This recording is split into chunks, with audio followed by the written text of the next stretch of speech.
Rosa Méziane, Rose. En fait, c'est fou parce qu'à chaque fois, on veut nous accuser de remettre en cause les institutions. Moi, j'ai un grand respect pour les institutions, mais je suis désolée, quand on a 4 politiques, dont 2 qui ont été ministres sous Emmanuel Macron, on peut quand même un petit peu légitimement se poser les questions. Et bien au-delà de ça, on interdit les manifestations aujourd'hui. Bon, mais c'est pas parce que les gens ne vont pas manifester qu'ils se sont calmés. On interdit des manifestations autour du Conseil constitutionnel. Très bien. Donc, et autour de Notre-Dame aussi. C'est un peu différent. Au passage, ça commence à faire... Partout, il y a des politiques. En fait, on interdit les manifestations partout où le peuple pourrait être entendu et par les bonnes personnes. Mais non, Paris n'est pas la France. Très bien, mais en fait, vous comprenez que ça envoie un mauvais message. Vous manifestez à Nantes. Mais on attend qu'Emmanuel Macron arrive quelque part en France pour qu'il y ait 500 camions de CRS. Mais vous ne vous posez pas la question pourquoi les gens veulent manifester. Pourquoi les gens veulent manifester là où il y a Emmanuel Macron? Parce qu'on a un sentiment de surdité, en fait. On a l'impression qu'en fait, il n'écoute plus personne. On a l'impression qu'il gouverne sans le peuple. Enfin, moi, quand je l'entends dire s'il ne voulait pas de la réforme des retraites, il ne fallait pas qu'il vote pour moi. Oui. Quand on a un résultat aussi passable, on ne peut pas se permettre de dire ça. Quand on a dit au lendemain, même pas le jour même de l'élection, ce résultat m'oblige et je serai gouverné avec toutes les sensibilités, on ne peut pas aujourd'hui expliquer que les Français ont plébiscité cette réforme des retraites. Donc qu'on en soit aujourd'hui, quasiment, qu'on en est aujourd'hui à 3 mois de mouvement social, qu'on fait comme si les milliers de personnes qui manifestent, ce n'était rien, et qu'on continue à vouloir passer en force en fait cette réforme, il faut à un moment donné entendre qu'on est sur une France qui est fatiguée, sur une France qui est à bout de souffle, presque même une France en dépression. Honnêtement, on a presque plus de perspectives. On a presque plus de perspectives. Et je ne parle pas juste des smicards, des petites gens. Même quelqu'un qui gagne 2 000 € a le sentiment en fait d'être pauvre. Aujourd'hui, vous gagnez 2 000 € quand vous avez un loyer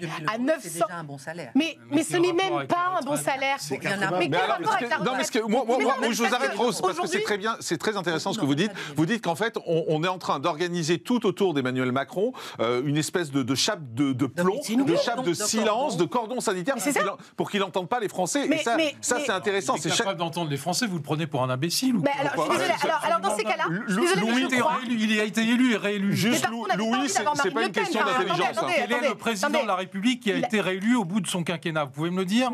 Mais face à qui? Non, mais vous faites comme si en face de lui...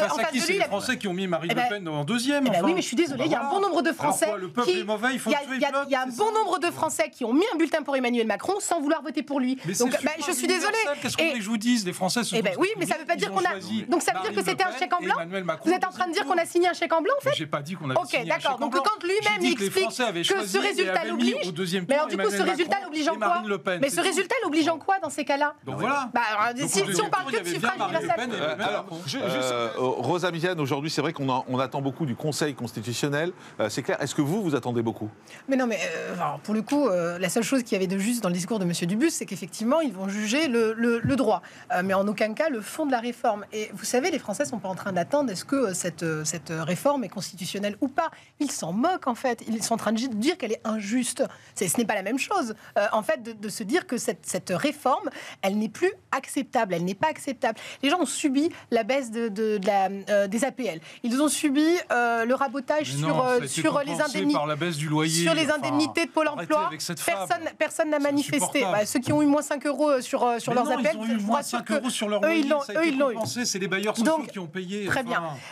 C'est la même chose pour Pôle emploi. On a raboté les indemnités Pôle emploi. C'est de la même manière, personne n'a rien dit. Enfin, vous comprenez que dans un monde où il est compliqué de vivre, quand on a globalement des bas salaires, que les loyers explosent aujourd'hui, et je ne parle même pas de la région parisienne, peu importe où vous avez envie d'avoir un habitat aujourd'hui, on est quasiment à 50% de son revenu. C'est juste inacceptable. Et là, on est en train de dire aux gens, vous allez travailler beaucoup plus longtemps. Alors oui, c'est clair qu'au Conseil constitutionnel, on est tranquille sur la question des retraites. Déjà, ils sont déjà retraités, premièrement, et ils continuent d'avoir une paye. Donc ça, pour le coup, on est plutôt... Mais non, il n'y a pas d'amal. Non, mais l'image que ça donne. La preuve en est, c'est que que ce soit en politique, que ce soit dans les affaires, que ce soit dans des métiers relativement. Je suis pas sûr. Je suis pas sûr qu'elle aimerait la comparaison. Et je suis pas sûr que vous l'aimez beaucoup non plus. Une qui a contesté le Conseil constitutionnel et la future décision. Non, mais personne ne le contexte. Personne ne le conteste. Ce qu'on est en train de vous dire, c'est qu'il y a certains métiers où effectivement des hommes et des les femmes n'ont aucun mal à travailler jusqu'à 67, 68, 70 ans, si ça leur chante. Effectivement, quand on est parfois avocat, journaliste, ou peu importe le métier, oui, parfois, on peut se permettre de travailler relativement longtemps, notamment sur des métiers intellectuels. Mais pour d'autres, on parlait tout à l'heure des infirmières. Vous vous voyez en tant qu'infirmière ou même en tant que... Couvreur des toits. Ou couvreur des toits. Vous vous voyez en fait à 66 ans en train d'essayer de refaire des charpentes. Je fais juste une parenthèse parce que ce que vous dites... C'est pas parce qu'on est ouvrier qu'on a fait... Mais vous avez supprimé des points de pénibilité, vous les avez supprimés. C'est inapplicable quand on est un riche. Bon, ben alors, dites pas que la pénibilité est une priorité. À 62 ans, on est encore les genoux à terre en train d'essayer de faire de la plomberie. Mais non, mais parce qu'il y a que vous pour croire qu'en fait, des ouvriers commencent forcément à 14 ans. Non, c'est pas vrai.